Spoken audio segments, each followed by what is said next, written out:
Bonjour, nous sommes le 29 mai, il est un peu plus de 14 heures et nous arrivons avec Goliath, vous voyez la voiture derrière moi, sur notre lieu de promenade du jour.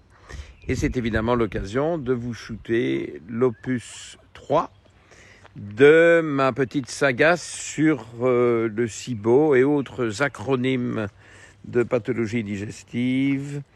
On a parlé du SIFO, on a parlé de l'IBS qui n'est rien d'autre que le syndrome du côlon irritable dans son acronyme anglais.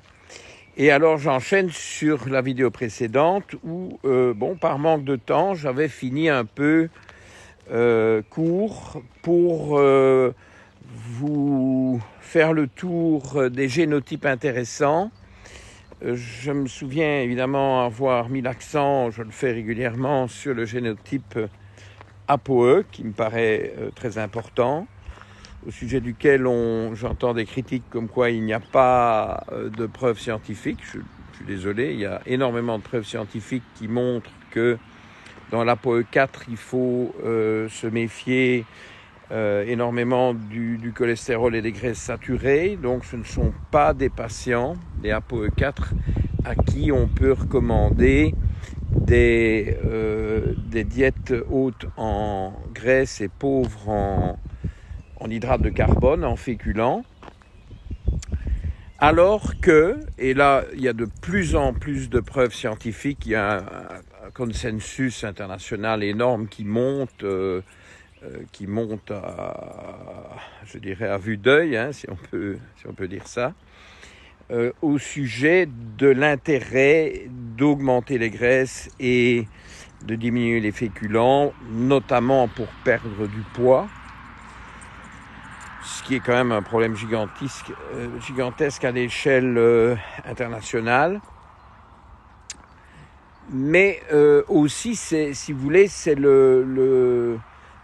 la réaction, c'est le reflux face aux mensonges d'État, au scandale qu'on a vécu pendant des décennies, depuis les années 80, même un peu avant, au cours du XXe siècle, avec cette espèce de pyramide alimentaire totalement artificielle, où, soi-disant, évidemment, Goliath m'entortille, où, soi-disant, on avait besoin de respecter une pyramide alimentaire avec une énorme base de féculents et notamment de céréales. Bon, grosse foutaise, purement et simplement inspirée par les besoins de l'agro-industrie américaine. Et là, il n'y avait aucune preuve scientifique. Et donc, si vous voulez, d'un côté, vous avez l'ApoE4 qui est moins favorable aux graisses et en particulier aux graisses saturées. Évidemment, il faut aussi manger des graisses quand on a un génotype ApoE4.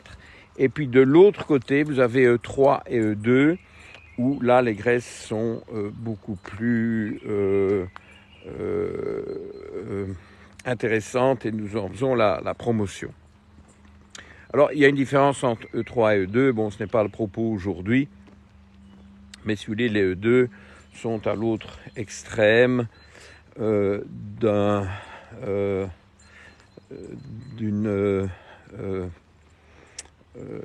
triade où les E4 sont de l'autre côté, sont en face. Alors, on a des petites... je suis un peu perturbé parce que nous avons des petites visiteuses. Regardez, alors elles sont évidemment curieuses, certainement attirées par le chien. Il y en a beaucoup plus devant.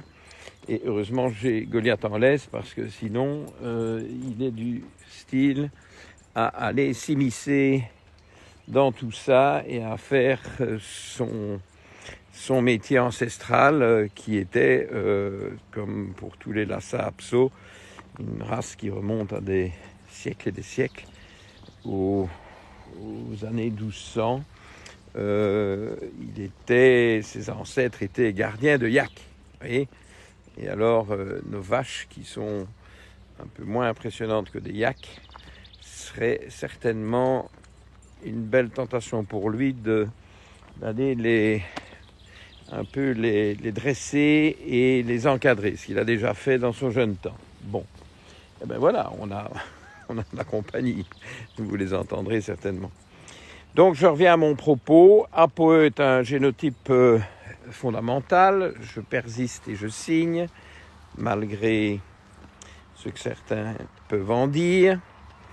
Surtout que j'en ai l'expérience clinique, j'ai plus de 1700 génotypes ApoE dans mes bases de données, et la corrélation avec ce que je préconise en tant que résultat clinique est absolument extraordinaire.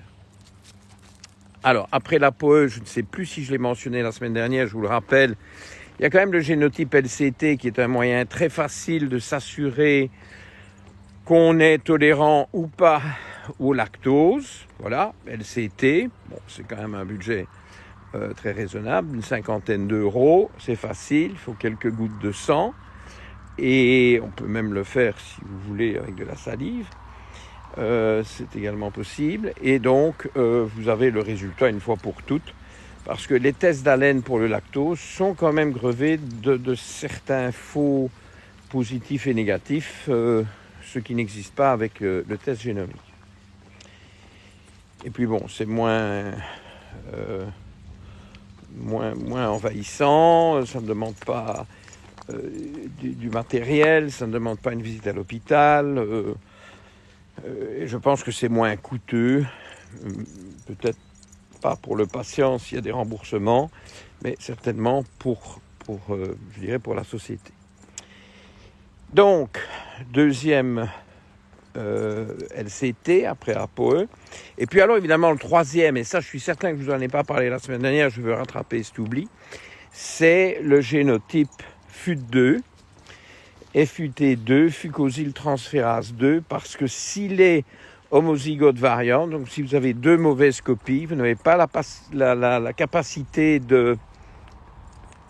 d'amener du fucose sur la paroi intestinale, alors que ce fucose en forme de décoration de Noël, de boule de Noël, tapissant votre muqueuse intestinale, va être un argument de choix pour attirer des bonnes bactéries et donc pour influencer favorablement votre microbiote intestinal bactérien vers une composition riche en bactéries symbiotiques.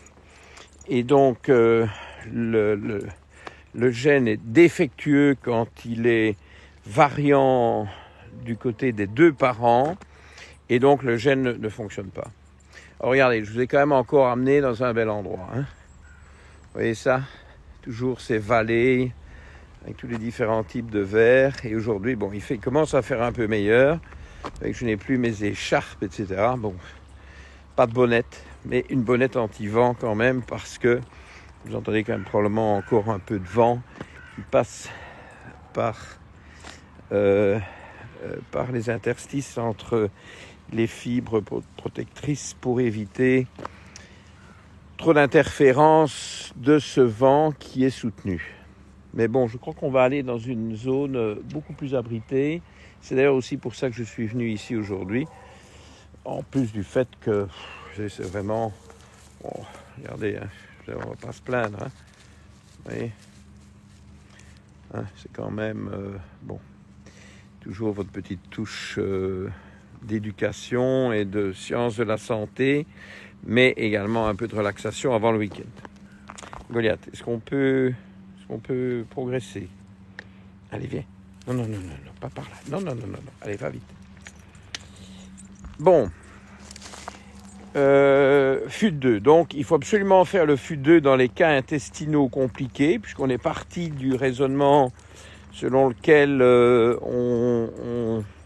on essaye d'aider des patients qui ont tous ces diagnostics acronymiques, si ça existe, et en particulier les SIBO qui sont connus comme des cas difficiles. Et j'en vois beaucoup, j'en entends beaucoup qui ne sont pas soulagés, qui ne savent plus à quel sein se vouer. Donc vous avez toute cette exploration génomique.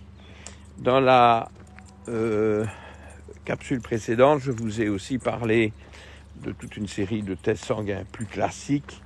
Je ne reviens pas là-dessus, les statuts d'acide gras et tous les marqueurs métaboliques.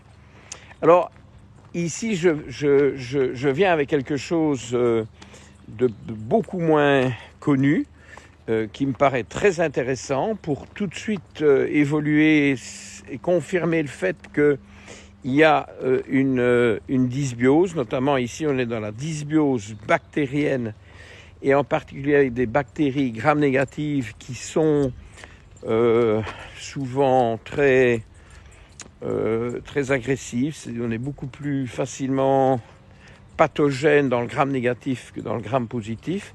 Ces bactéries gram-négatives vont produire des toxines, c'est ce qu'on appelle des endotoxines, puisque c'est produit à l'intérieur de nous-mêmes, et des endotoxines qui ont des propriétés extrêmement désagréables. Ça s'appelle le lipopolysaccharide, LPS, encore un acronyme, LPS, et vous avez une manière d'identifier ça qui est très élégante, c'est de doser dans le sérum, donc c'est un tube à capuchon rouge, une prise de sang tout à fait banale, une molécule qui est le LPS, le lipopolysaccharide binding toxin. En fait, si vous voulez l'acronyme, et c'est peut-être plus facile à écrire sur la prescription pour ceux qui m'écoutent et qui peuvent prescrire des tests pour aider les patients, puisque mes vidéos s'adressent aux patients, mais ne sont pas inutiles, je pense, pour un certain nombre de professionnels de la santé, pour aider et pour orienter ces patients vers des solutions, puisqu'on est à la recherche de solutions. Le LPS-BP. LPS-BP, lipopolysaccharide binding protein. Okay. Donc, ce LPS-BP, quand il est trop élevé par rapport aux normes du laboratoire, vous dit quoi? D'abord, vous dit que si ce LPS c'est lié à la binding protein, qui est une protéine transporteuse dans le sang. Binding protein, il y en a toute une gamme qui notamment transporte des hormones stéroïdes aussi. Il y en a évidemment d'autres, mais celle-ci est spécifique du LPS. Le LPS-BP vous dit que le LPS a passé la barrière intestinale et il est donc dans le sang et il est transporté par cette protéine. Et donc, comme le LPS est une grande molécule, ça vous signe un leaky gut. Donc c'est une manière élégante de suggérer, je ne dis pas que c'est une preuve formelle, mais enfin c'est quand même très difficile de voir ça autrement. Le LPS-BP en excès vous confirme une suspicion de leaky gut qui a pu être basée sur d'autres éléments. Vous avez des tests spécifiques pour dépister le leaky gut avec des analyses d'urine sur des challenges avec différents types de sucre. Ah, on est ici dans une zone fermière avec les troupeaux, etc. Voici un tracteur. On va bien vite se ranger avec Goliath. Voilà, il y a toujours des petits événements. Là. Alors, un peu de bruit, mais ça ne va pas durer. Voilà.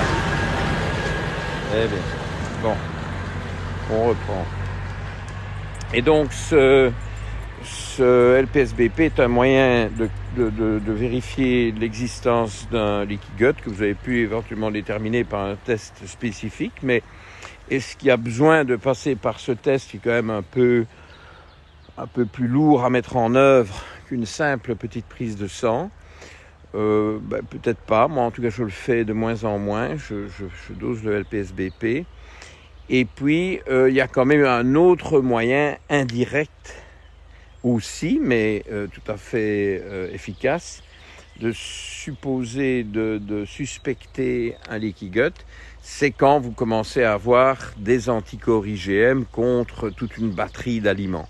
Si vous réagissez à beaucoup d'aliments, vos IgG seraient trop élevés vis-à-vis de beaucoup d'aliments, écoutez, il n'y a pas 36 explications, c'est pas un aliment plus allergisant pour vous, c'est une montée globale, la ligne de base des IgG est trop haute, eh bien ça c'est évidemment lié à un leaky gut. Okay, donc ça c'est pour le leaky gut. Mais ce LPS en plus est une molécule extrêmement inflammatoire et c'est d'ailleurs pour ça que on la retrouve dans ce phénomène de leaky gut parce qu'elle contribue au leaky gut, elle contribue à l'inflammation de la muqueuse intestinale. Okay, donc, c'est extrêmement utile, d'autant plus, je vous rappelle que le point de départ, c'est que s'il y a trop de LPS, c'est que vous avez une dysbiose. C'est une dysbiose bactérienne à bactéries gram-négatives. Donc, vous avez à la fois un diagnostic d'inflammation intestinale, de dysbiose intestinale et d'hyperperméabilité intestinale. Donc, vous avez tous les éléments, et ce sont des éléments, évidemment, pas nécessairement concomitants, mais qui sont souvent juxtaposés les uns aux autres parce que l'un provoque l'autre, c'est un cercle vicieux parfait. Okay, donc, LPS-BP. Et puis, alors ça c'est ma petite botte secrète, c'est pour ça que j'ai un peu été influencé pour donner un titre à cette capsule. Et cette botte secrète, c'est de doser les vitamines B9 et B12. Donc B9, c'est le folate, plus concrètement le méthyltétrahydrofolate, mais bon, on peut dire folate, pas l'acide folique. L'acide folique n'est pas une molécule naturelle, c'est une horreur. Moi, je ne supporte pas les prescriptions d'acide folique. Si vous prenez de l'acide folique, vous mettez ça à la poubelle instantanément, et vous remplacez ça par du folate ou du méthyltétrahydrofolate. Un peu une inondation ici. Il y a énormément plu évidemment les derniers temps et la route est un peu submergée. Et donc ça c'est la B9, folate, que je dose dans les globules rouges. Donc le folate érythrocytaire parce que c'est intracellulaire, c'est toujours un peu plus fiable que les valeurs sériques, toujours un peu plus reflet de la physiologie réelle, parce que ce qui passe dans le sang, si ce n'est pas intégré dans les cellules, ça a évidemment moins d'intérêt et moins d'efficacité. Et puis alors pour la B12, là aussi, c'est pas la B12 courante que je dose, c'est ce qu'on appelle la holotranscobalamine, et donc c'est la B12 active. Okay, vous pouvez aussi prescrire B12 active, et on va vous doser la holotranscobalamine. Je ne dose plus la B12 totale, parce que de nouveau, c'est la partie active qui m'intéresse. Un peu comme on fait avec les hormones thyroïdiennes T4 et T3. Là, on dose les hormones libres, les hormones actives, disponibles. Okay, donc B12, B9. Eh bien, figurez-vous que si, alors là c'est très important le si le patient n'est pas supplémenté en vitamine B, parce qu'évidemment, si on donne des vitamines B, on va mesurer ce qu'on donne en bonne partie, parce que c'est très facile de remonter des taux de B12 et de B9 avec une supplémentation. Mais dans tous les cas, et alors quand vous avez un nouveau patient qui ne prend pas des compléments alimentaires, là on est directement sur le sujet. Il n'y a pas de B12 et B9 exogènes. Si vous avez des taux anormalement élevés, ils sont parfois très élevés, parfois très élevés, au-dessus des normes, pour ces deux vitamines B, ou pour une des deux. Parfois, on ne fait que la B12, et c'est déjà un diagnostic en soi. Eh bien, ça vous signe un SIBO. Ça, c'est un diagnostic de SIBO. Là, je vous garantis bien, c'est imparable s'il n'y a pas de supplémentation, parce que s'il y a supplémentation, on ne peut pas se fier à ces dosages. Mais si le patient ne prend pas de vitamine B autre que par l'alimentation, ce qui ne va jamais donner des excès par rapport aux normes de laboratoire qui sont toujours très larges, 95-95% de la population va être considérée par le laboratoire comme en déant les références. Et donc, si vous êtes au-dessus de ça, c'est pas l'alimentation, ok? C'est le SIBO.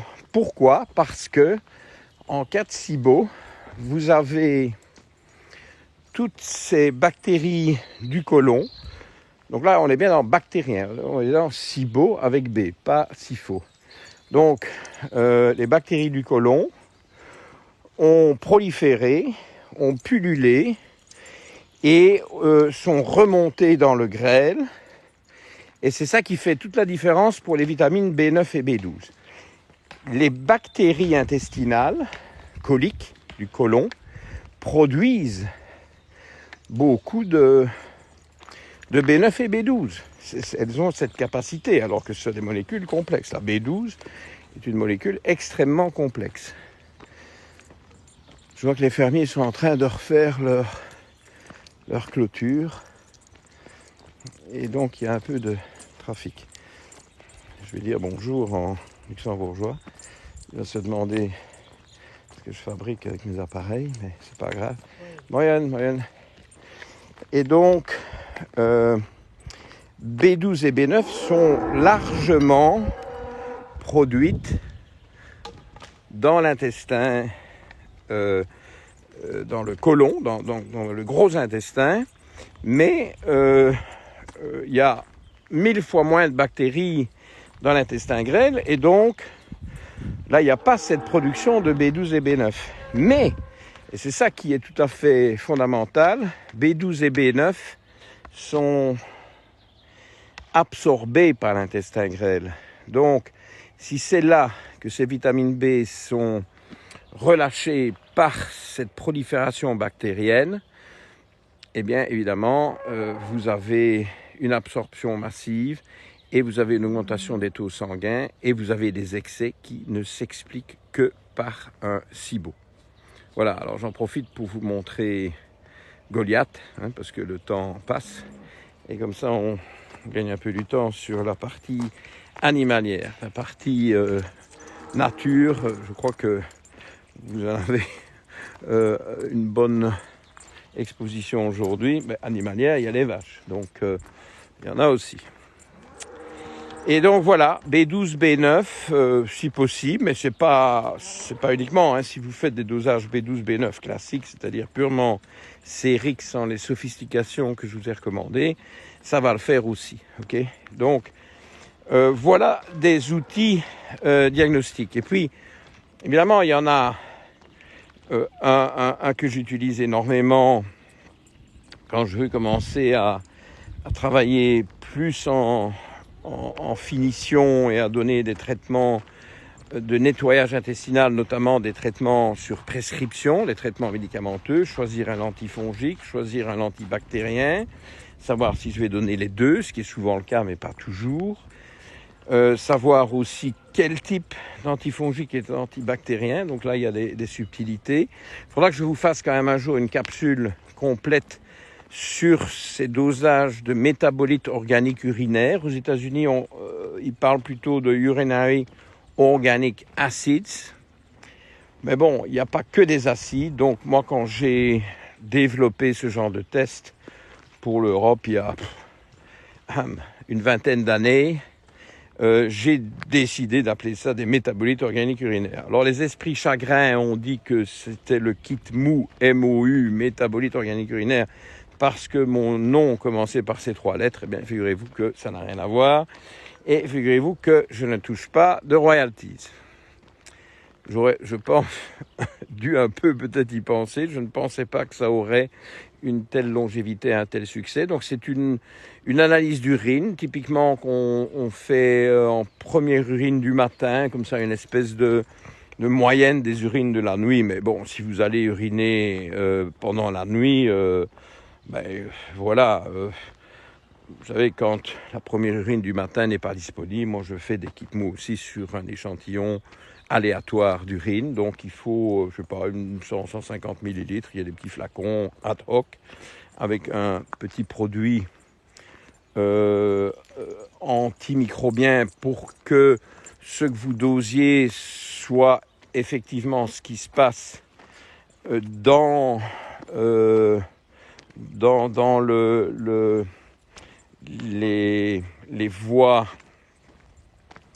propres aux patients. Alors, les voies urinaires sont largement stériles. Donc, quand on mesure des métabolites qui marquent une prolifération microbienne, ça vient typiquement de l'intestin. Ça ne vient pas de la vessie.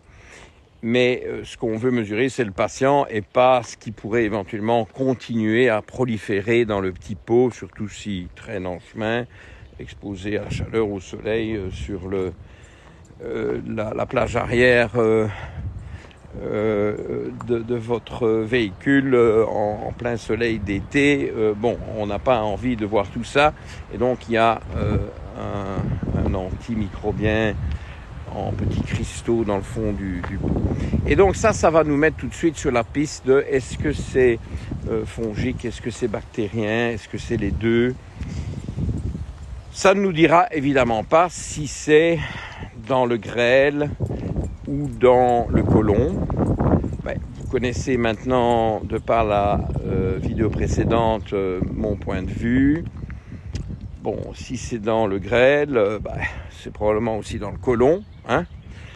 Et pour savoir si c'est dans le grêle, voilà, vous avez maintenant un petit truc pas cher, facile à faire, avec tout médecin généraliste, même s'il n'est pas habitué à explorer ces domaines un peu complexes. Vous négociez avec lui, B12, B9. Si vous avez des excès, eh bien, il y a probablement un problème dans le grêle aussi en sus du côlon. Bon voilà, finalement on a fait cette vidéo sur base des tests diagnostiques. Bon, je ne suis pas encore dit tout ce que je voulais dire. Donc je pense qu'on va faire une 4e et dernière vidéo de synthèse sur le SIBO et autres acronymes intestinaux. Et alors voilà, nous on va poursuivre notre promenade avec mon fidèle compagnon. Il y a du ciel bleu, il y a du soleil. Je vous souhaite un bon week-end. N'hésitez pas à mettre des pouces bleus et à partager ces vidéos parce que YouTube est assez fan de ça. Et c'est quand même pas plus mal d'être conseillé sur YouTube pour augmenter le nombre de vues. À bientôt, à vendredi. Salut!